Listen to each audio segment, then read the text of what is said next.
오늘의 말씀은 누가복음 10장 38절에서 42절의 말씀으로 하나님과 관계의 본질, 주님의 임재와 말씀이라고 하는 제목으로 말씀을 나누도록 하겠습니다. 부모님들께 여쭤보겠습니다. 언제 자녀들에게서 더 큰 사랑을 느끼십니까?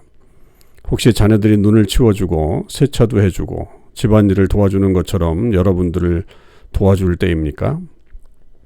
아니면 자녀가 여러분의 곁에 앉아 함께 시간을 보내며 부모님으로부터 삶의 지혜와 이야기를 묻고 그 한마디 한마디에 귀 기울일 때인가요?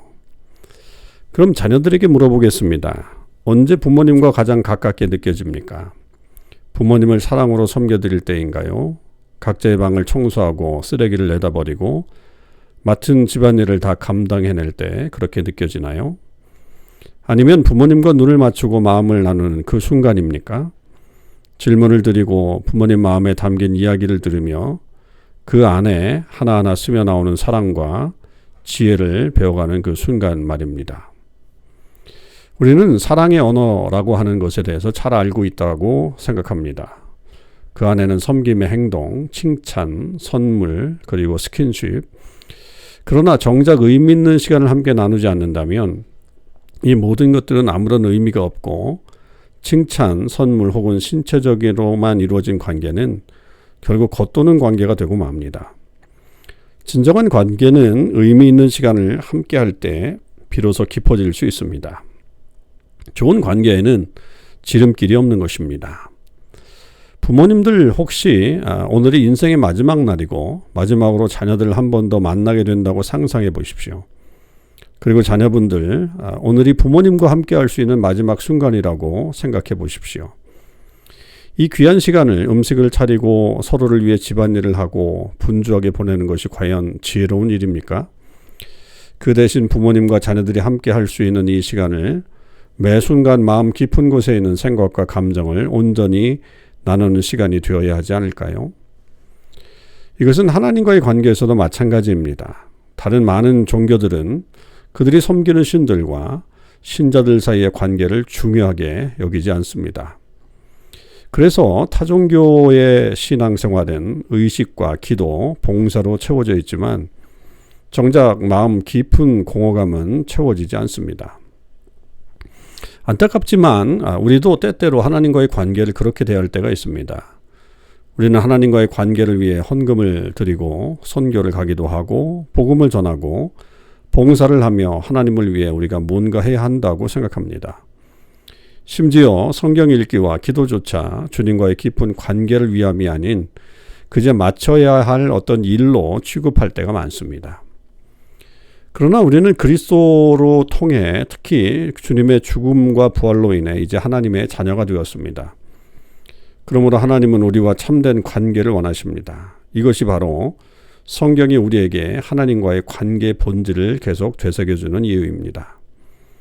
그렇지 않으면 우리는 금세 한문을 팔고 하나님께 불평하며 다른 이들을 판단하는 교만에 빠지게 됩니다. 그렇게 되면 우리는 결국 하나님과의 관계를 왜곡하게 되고 하나님과 다른 이들에게 잘못된 기대를 요구하는 자리까지 나아가게 됩니다. 이것이 바로 오늘 본문에 나오는 마르다와 마리아의 이야기가 성경에 기록된 이유이기도 합니다. 이제 중요한 세부적인 내용들을 살펴보기 전에 이 짧은 말씀을 함께 읽어보도록 하겠습니다. 11장 38절입니다. 그들이 길 갈 때 예수께서 한 마을에 들어가심에 마르다라 이름하는 한 여자가 자기 집으로 영접하더라. 그에게 마리아라 하는 동생이 있어 주의 발치에 앉아 그의 말씀을 듣더니 마르다는 준비하는 일이 많아 마음이 분주한지라. 예수께 나아가 이르되 주여 내 동생이 나 혼자 일하게 두는 것을 생각하지 아니하시나이까? 그를 명하사 나를 도와주라 하소서. 주께서 대답하여 이르시되 마르다야 마르다야 내가 많은 일로 염려하고 근심하나 몇 가지만 하든지 혹은 한 가지만이라도 족하니라. 마리아는 이 좋은 편을 택하였으니 빼앗기지 아니하리라 하시니라. 자, 우리가 가장 먼저 주목하는 것은 마르다가 예수님을 기쁨으로 맞아들였다는 사실입니다. 38절에 보면 마르다라 이름하는 한 여자가 자기 집으로 영접하더라 이렇게 되어 있죠. 이 시기에 예수님의 사역은 큰 명성을 얻고 있었고 마르다는 이를 알고 예수님을 자기 집에 모시려 했습니다.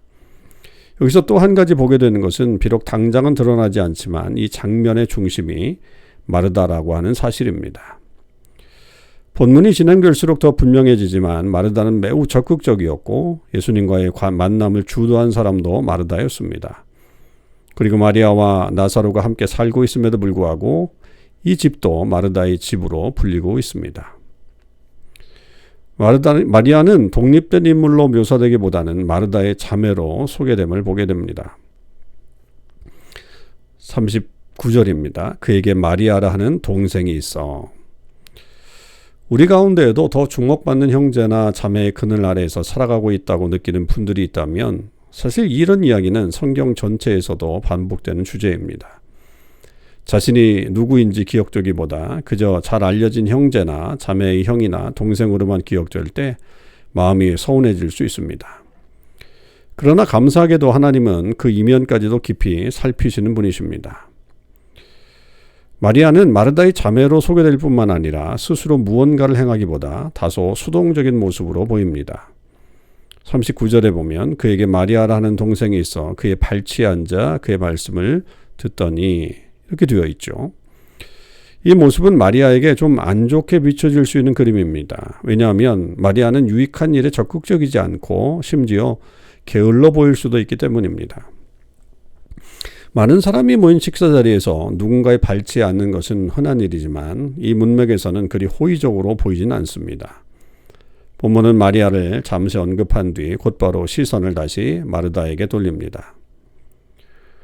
40절입니다. 마르다는 준비하는 일이 많아 마음이 분주한지라 예수께 나아가 이르되 주여 내 동생이 나 혼자 일하게 두는 것을 생각하지 아니하시나이까 그를 명하사 나를 도와주라 하소서.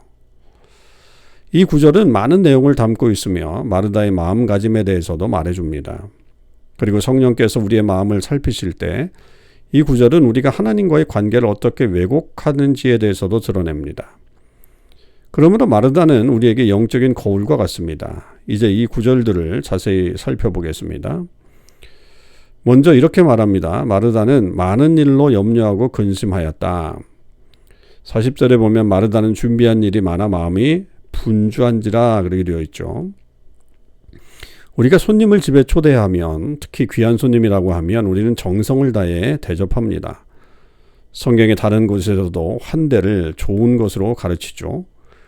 그러나 마르다의 행동은 다소 과하게 반응한 것으로 보입니다. 여러분도 초대받은 자리에서 주인이 너무 완벽하게 대접하려다 오히려 긴장하는 모습을 본 적이 있을 것입니다. 때로는 그 과정에서 서로에게 짜증이 오가며 분위기가 어색해지기도 하죠. 지금 본문에서도 바로 이런 일이 벌어지고 있습니다. 여기서 염려하고 근심하였다라고 하는 이 헬라어는 페리스파오라고 그렇게 불리는데 부정적인 의미를 가지고 있습니다. 이 말은 혼란을 겪다 심지어는 괴로워하다라고 하는 뜻입니다. 그러므로 이 상황에서 마르다는 매우 예민하고 신경이 곤두서 있음을 알 수 있습니다. 더 나아가 그녀는 너무 많은 일에 사로잡혀 있습니다. 그래서 그녀는 단지 예민한 것뿐만 아니라 많은 여러 일들에 압도되어 있는 상태입니다. 마르다는 너무 답답한 나머지 자기 집에 온 손님인 예수님께조차 무심하시다고 따져 묻습니다. 40절에 주여 내 동생이 나 혼자 일하게 두는 것을 생각하지 아니하시나이까 이렇게 묻죠.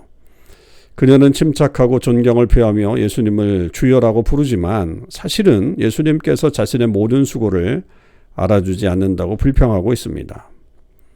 그래서 결국 그녀는 감히 예수님께 명령까지 하게 됩니다. 계속해서 40절에 보면 그를 명하사 나를 도와주라 하소서 이렇게 말을 합니다. 저희도 집에 손님을 초대하면 그들은 보통 도울 일이 없는지 물으며 기꺼이 도우려고 하죠. 목사로서 저는 비교적 자연스럽고 어색하지 않게 그들에게 여러 가지를 지시할 수 있고 오히려 그들은 함께 준비하는 일을 기쁘게 여기기도 합니다. 그럼에도 불구하고 저라면 제가 초대한 손님에게 관심이 없다고 따지거나 무엇을 하라고 먼저 요구하는 일은 매우 불편했을 것입니다.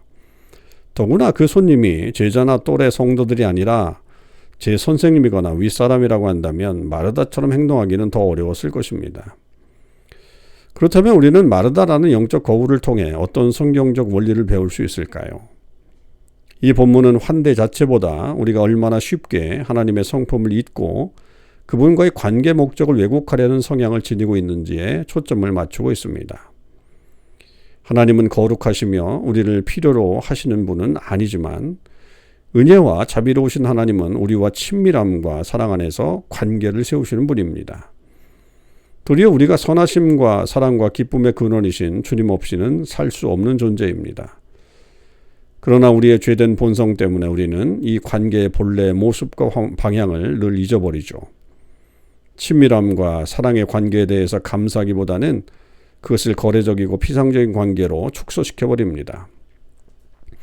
이것은 오늘날 교회 안에서도 또한 하나님의 백성의 역사 전반에 걸쳐 나타나는 가장 깊은 문제들 가운데 하나입니다. 마리아는 하나님과의 관계의 참된 목적을 이해하고 있었습니다. 그녀는 예수님의 발치에 앉아 있었는데 이것은 주님의 임재 안에 주님 곁에 머물며 함께하고 있다는 것을 보여주는 장면입니다. 그리고 주님의 가르침을 통해 주님이 어떤 분이신지를 더 배우고 있었습니다. 39절에 그에게 마리아라는 동생이 있어 주의 발치에 앉아 그의 말씀을 듣더니 이렇게 되어 있습니다. 본질적으로 이것은 주님 곁에 머무는 것을 기뻐하며 말씀을 통해 하나님의 성품과 약속을 깊이 묵상하는 삶을 말합니다. 그러나 보통 다른 것들의 시선을 빼앗깁니다.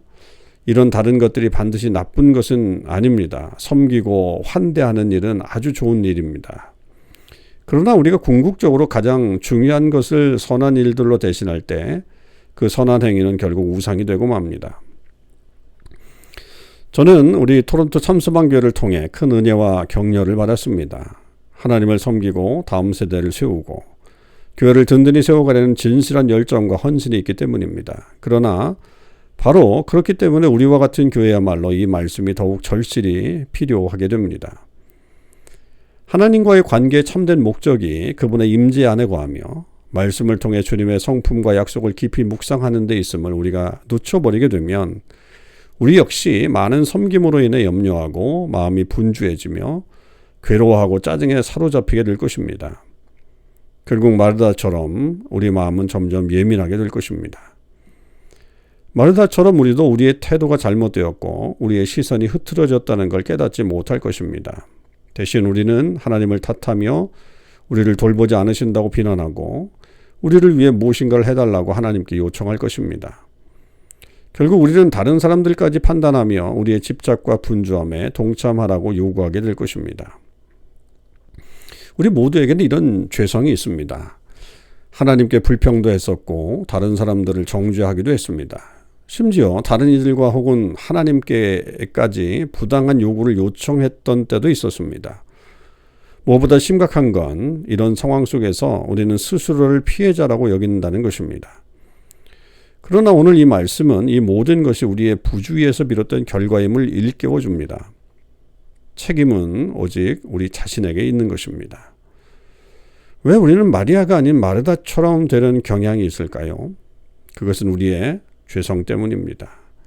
우리의 죄된 본성이 하나님께서 원하시는 방식을 따르지 못하게 하고 하나님의 성품과 약속을 믿고 의지하며 살아가는 것을 방해하기 때문입니다. 대신 우리 자신의 방식대로 눈에 보이는 것들에 의지하며 살아가도록 만듭니다. 우리는 바쁘게 지내고 교회를 섬기고 회의에 참석하고 선교 여행을 가는 것을 좋아합니다. 왜냐하면 이러한 일들이 우리 육신의 감각으로 쉽게 인식될 수 있고 우리 눈에도 보이며 다른 사람들에게도 쉽게 드러나는 행동들이기 때문입니다. 반면 하나님의 임재와 말씀 안에서 우리의 정체성과 평안을 찾는 것은 아주 어렵습니다. 믿음을 필요로 하기 때문이죠. 우리는 육신의 감각이나 눈에 보이는 것에 의지하지 않고 오직 믿음과 영적인 감각으로만 인식할 수 있는 것에 의지해야 합니다. 우리의 육신은 자기의 눈과 다른 사람의 시선으로부터 인정을 얻고자 하지만 우리의 영혼은 하나님의 임재와 말씀을 갈망합니다. 자, 이제 마르다와 마리아 이야기는 충분히 다루었다고 생각합니다. 여러분들 중에는 제 설교와 책을 통해 단순하지만 삶을 변화시키는 중요한 진리를 배우고 계신 분들이 계십니다. 그것은 바로 모든 말씀 속에서 하나님이 주인공이시라는 사실입니다. 우리가 이 사실을 깊이 이해할 때 우리는 하나님이 우리의 삶의 모든 순간에 주인공이심을 깨닫게 됩니다. 그러므로 이제 이 본문이 예수님에 대해 우리에게 무엇을 말씀하고 있는지 함께 묵상해 보겠습니다. 손님으로 오신 예수님은 충분히 기분이 상하실 수 있는 상황이었습니다. 마르다는 사실상 예수님을 외면하고 무관심하다 비난하고 자기 동생에 대한 불만을 말하고 심지어 예수님께 이렇게 해달라고 요구까지 했습니다. 여러분 기억하십시오. 주님으로 오신 분은 예수님이시지 마르다가 아니었습니다. 이 모든 것에도 불구하고 예수님은 사랑으로 응답하십니다. 애정이 담긴 음성으로 마르다의 이름을 반복해 부르시며 진정으로 그녀를 사랑하심을 보여주십니다. 또한 무관심하다는 오해를 받으셨음에도 불구하고 그것을 전혀 마음에 두지 않으십니다. 41절 마르다야 마르다야. 또한 예수님은 마르다의 섬김을 단순한 행동으로만 보지 않으시고 그녀의 마음속 감정까지 꿰뚫어 보고 계심을 보여주십니다. 마르다야 내가 많은 일로 염려하고 근심하나. 마르다가 예수님을 비난한 것과는 달리 예수님은 참된 공감과 사랑이 담긴 반응을 보이십니다. 예수님께서는 그녀의 마음을 세심하게 살피시며 마르다 자신이 스스로를 이해하는 것보다 더 깊이 그녀를 이해하고 따뜻하게 품어주십니다. 마찬가지로 예수님께서는 우리로 인해 늘 마음이 상하실 법도 합니다. 하나님을 향한 우리의 마음과 생각은 때로는 순수하지 못하고 무례하고 심지어 미워하는 마음과 태도, 생각과 행동들이 너무나도 많습니다. 우리가 마르다처럼 우리의 죄를 깨닫지 못한다고 해서 하나님께서 우리에게 진노하실 수 없는 분이라는 뜻은 아닙니다. 또한 하나님께서 인내하시고 자비로우시며 은혜로우신 분이기에 우리의 마음에 죄가 없다는 뜻도 아닙니다. 그럼에도 예수님께서는 반복해서 다정한 목소리로 마르다야 마르다야 라고 부르십니다. 우리가 책망을 받아 마땅할 때조차 하나님은 오히려 격려와 위로의 말씀으로 우리에게 평안을 주십니다. 왜 그렇겠습니까? 우리가 생각만큼 죄가 없어서일까요? 아니면 하나님은 우리의 생각만큼 거룩하지 않으시기 때문일까요? 아니죠. 그것은 바로 그리스도의 죽음 때문입니다. 그분의 피가 우리의 모든 죄를 속죄하셨기에 우리의 모든 죄와 잘못이 이미 용서받고 해결된 것입니다. 그것보다 더 중요한 것은 그리스도께서 또한 무덤에서 부활하셨다는 사실입니다. 이를 통해 그분이 완전히 의로우신 분이심이 증명되었죠. 하지만 이 의로움이 드러나는 것은 그분 자신을 위한 것이 아니라 로마서 4장 25절과 고린도후서 5장 21절에서 말씀하신 것처럼 우리를 위한 것입니다. 이는 이 의로움이 우리에게 주어지는 것이기에 우리가 미성숙함과 무지, 반항과 교만함을 드러낼 때에도 그리스도의 죽음과 부활 때문에 하나님께서는 우리를 용서하시고 의로운 존재로 여기신다는 뜻입니다. 그러나 예수님은 단지 마르다를 격려하고 공감해 주시는 것만 아닙니다. 그렇다면 예수님은 늘 고개를 끄덕이시며 등을 토닥여 주시는 친구에 불과했을 것입니다. 예수님은 마르다를 바른 길로 가르치시죠. 42절 몇 가지만 하든지 혹은 한 가지만이라도 족하니라. 마리아는 이 좋은 편을 택하였으니 빼앗기지 아니하리라 하시니라.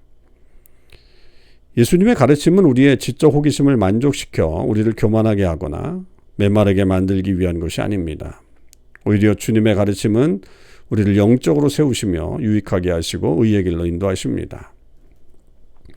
예수님은 마르다를 온유하게 바로잡으십니다. 그분은 그녀의 피해의식에 동조하지 않으시고 사랑으로 책망하십니다. 본질적으로 예수님께서는 자신의 생각과 처한 상황에서 그녀의 시선을 돌려 오직 자신께로 향하게 하십니다. 마리아는 단지 하나님의 임재와 말씀 안에 머물며 쉼을 누리는 삶이 무엇인지를 보여주는 한 본보기일 뿐입니다. 이는 마르다가 인간적인 욕구를 따르지 않고 대신 그녀의 영혼이 참으로 양육되도록 배우게 하기 위함입니다. 우리가 하나님의 임재와 말씀 안에 뿌리를 내릴 때 우리의 영혼은 양육을 받고 바로 그 자리에서 참된 섬김이 경험하게 됩니다. 예수님 정말 놀라운 분 아니신가요? 참으로 완전한 목자이십니다. 우리와 하나님과 다른 이들에게 불평을 내고 미성숙한 행동을 할 때도 하나님께서는 그분의 사랑을 드러내시고 우리의 감정을 헤아려 주셔서 우리가 스스로를 이해하는 것보다 더 우리를 깊이 품어주십니다. 그러나 그것뿐만이 아닙니다. 그분의 책망은 매우 온유하시며 상한 갈대조차 꺾지 않으시고 꺼져가는 등불의 심지도 끄지 않으십니다. 더 나아가 주님은 우리를 미성숙한 상태에 머물게 두지 않으시고 의의 길로 인도하십니다. 그렇다면 이런 상황 속에서 우리를 대하시는 예수님의 방식에 대해 어떻게 우리는 반응해야 하겠습니까? 여러분, 여러 번 제 설교를 통해서 들으셨듯이 하나님께 반응하는 근본적인 방식은 우리가 한 걸음씩 걸어갈 때 왼발을 내디디며 회개하고 오른발을 내디디며 주님을 온전히 신뢰하는 것입니다. 우리는 하나님과의 동행 속에서 이렇게 한 걸음씩 나아가며 마침내 예수님을 직접 뵙는 날에 이르게 됩니다. 이 본문에서 마르다가 예수님께 어떻게 응답했는지 우리는 알지 못합니다. 그러나 분명한 것은 올바른 반응에는 반드시 예수님을 향한 회개와 신뢰가 함께해야 한다는 점입니다. 마르다는 먼저 예수님이나 마리아 혹은 상황을 문제 삼기 전에 궁극적으로 자신에게 문제가 있음을 인정해야 했습니다. 우리도 마찬가지입니다. 물론 상황과 다른 사람들이 영향을 미치기도 하지만 궁극적인 문제는 우리 자신의 죄에 있습니다. 우리의 육신은 이를 인정하기 싫어하겠지만 우리가 이 사실을 빨리 알고 회개할수록 의의 길을 더 빨리 걸어갈 수 있습니다. 오른발을 내디딜 때도 그리스도에 대한 신뢰도 왼발을 내디딜 때 회개만큼이나 중요합니다. 마르다는 바로 이 순간 예수님을 신뢰해야 했습니다. 아마도 마르다는 행동 위주의 사람이고 늘 무언가를 해야 하는 사람일 것입니다. 가만히 앉아 눈을 맞추고 함께 시간을 보내며 가르침을 듣는 것은 그녀에게 매우 불편했을 수 있습니다. 우리 중에도 이런 분들이 있겠죠. 여기 계신 많은 분들도 아무것도 안 하고 가만히 있을 때 어색한 것을 느끼는 분들이 계십니다. 그래서 손님들을 집에 초대하면 무엇을 해야 할지 몰라서 꼭 필요하지도 않은 일들을 하고 계속 분주하게 움직이죠. 이 순간 마르다는 자신이 느끼는 감정보다 예수님께서 하시는 말씀에 더 큰 비중을 두어야 했습니다. 아마도 그녀는 이런 상황에서 늘 분주하게 움직이는데 익숙했는지도 모릅니다. 그녀의 온 마음과 생각이 예수님을 거스리려고 하고 수많은 합리적인 핑계를 떠올리고 있을지도 모릅니다. 식탁은 누가 치워야 하지? 설거지는 누가 하고 누가 정리할 것인가? 음식은 누가 준비해야 하나 하는 그런 생각들 말이죠. 그런 순간에 우리는 우리의 죄를 회개할 뿐만 아니라 우리 자신이 아니라 그리스도를 신뢰해야 합니다. 우리는 그리스도께 더 큰 비중을 둘 것입니까? 아니면 그리스도가 아닌 다른 어떤 것들에 더 큰 비중을 둘 것입니까? 이제 저는 여러분 중 몇 분들은 어떤 생각을 하고 계신지 짐작할 수 있습니다. 우리도 과거에 하나님께서 이와 같이 우리의 관계를 세우셨던 경험이 있을 것입니다. 우리가 분노를 받아 마땅할 때조차 하나님은 친절을 베푸셨고 우리의 감정이 단지 이기적이고 완고한 반응일 뿐임에도 불구하고 그 감정을 이해해 주셨습니다. 또한 하나님께서는 우리를 부드럽게 책망하시고 사랑으로 의의 길로 인도해 주셨습니다. 그러나 우리는 많은 경우 회개와 신뢰로 반응하지 않았습니다. 대신 다른 사람들을 탓하고 변명만 늘어놓았죠. 아니면 하나님을 무시하고 마치 그분의 말씀을 듣지 못한 것처럼 행동하기도 했습니다. 그리고 우리는 계속 바쁘게 지내면서 자신을 채워나갑니다. 유튜브와 넷플릭스를 보거나 교회를 섬긴다는 명목으로 바쁜 일정을 채우면서 말입니다. 왜냐하면 바쁘게 지내는 것은 육신이 원하는 일이어서 마음의 문제를 직면하기를 피하고 싶을 뿐입니다. 우리 모두에게 이런 죄의 모습이 있음을 부인할 수 없습니다. 그래서 아마 우리 중 일부는 실패를 반복하며 하나님의 사랑의 초청을 외면했던 모습을 떠올리고 있을지도 모릅니다. 하지만 이 설교도 또 어떤 다른 설교도 우리 자신에 대한 것도 아니고 우리 자신의 영적 잠재력에 관한 것도 아닙니다. 우리가 우리 스스로를 우선시한다면 하나님께서 이런 자비로 우리에게 다가오실 때 우리는 더욱 교만하고 뻔뻔하게 하나님을 거부할 새로운 방법들을 생각해내려 할 것입니다. 그러나 다시 말씀드리지만 그리스도의 죽음과 부활을 통해 우리는 더 이상 우리 스스로에게 속해 있지 않습니다. 우리는 더 이상 우리 자신의 것이 아니라 그리스도께 속해 있습니다. 그분의 부활로 인해 그리스도의 성령께서 우리 안에 영원히 거하시고, 성령은 잠자고 있는 것이 아니라 수동적으로 쉬고 계신 것도 아닙니다. 성령은 항상 우리 안에서 능동적으로 역사하시며 우리가 적절하게 반응하도록 돕습니다. 즉 왼발을 내디디며 회개하고 오른발을 내디디며 주님을 온전히 신뢰할 수 있도록 해주십니다. 그 반응이 항상 완벽한 것은 아닙니다. 그러기에 성화가 과정인 것입니다. 그럼에도 불구하고 성령의 사역은 효력이 있고 필연적입니다. 점진적으로 성령께서 우리를 성장시키고 성숙하게 만드십니다. 성령께서 만물 위에 주권을 가지셨기에 이번 주, 아니 오늘도 성령께서 우리에게 다시 한번 회개와 그리스도에 대한 신뢰의 기회를 주십니다. 우리가 끊임없이 분주하게 이것저것 하며 자신을 채우는 대신 성령께서는 부드럽게 우리를 초대하셔서 하나님의 임재 안에 머물며 말씀 안에서 참된 기쁨을 누리도록 우리를 인도해 주십니다. 자, 이제 설교를 마무리하며 저는 이 설교의 도입부로 다시 돌아가고자 합니다. 부모로서 제 자녀들이 많은 일로 분주하게 움직이며 저를 기쁘게 하려 온 힘을 다한다면 제 마음은 참담함으로 찢어질 듯 아플 것입니다. 혹시 집안일을 돕고 저녁 식사를 준비하고 좋은 성적을 받고 성공적인 직장을 찾는 것이 제가 아이들에게 바란 전부라고 생각한다면 말입니다. 하지만 안타깝게도 우리가 하나님과 관계를 맺는 방식이 종종 이와 비슷합니다. 우리는 단지 많은 일을 하고 분주하게 지내면서 자신이 하나님을 사랑하고 기쁘게 한다고 생각합니다. 만약 제 아이들이 그렇게 한다면 결국 서로를 시기하고 비교하게 될 것입니다. 왜 내 동생은 나만큼 하지 않아? 나는 형보다 더 많이 해서 내 사랑이 더 크다는 걸 보여줄 거야. 그들은 끊임없는 불안 속에서 자신들의 섬김을 제가 알아차리는지 충분한지 고민하게 될 것입니다. 그리고 결국 설령 스스로 인정하지 않는다 해도 저를 원망하게 될지도 모릅니다. 마르다는 이러한 모습을 우리에게 매우 분명하게 보여줍니다. 그러나 이 갈등, 이 싸움은 우리 마음 안에도 동일하게 존재함을 깨닫게 됩니다. 제 삶의 마지막 순간 제 자녀들을 생각하며 가장 먼저 무엇이 떠오를지 저는 확실히 압니다. 그것은 그들의 성적이나 취업 성과가 아닐 것입니다.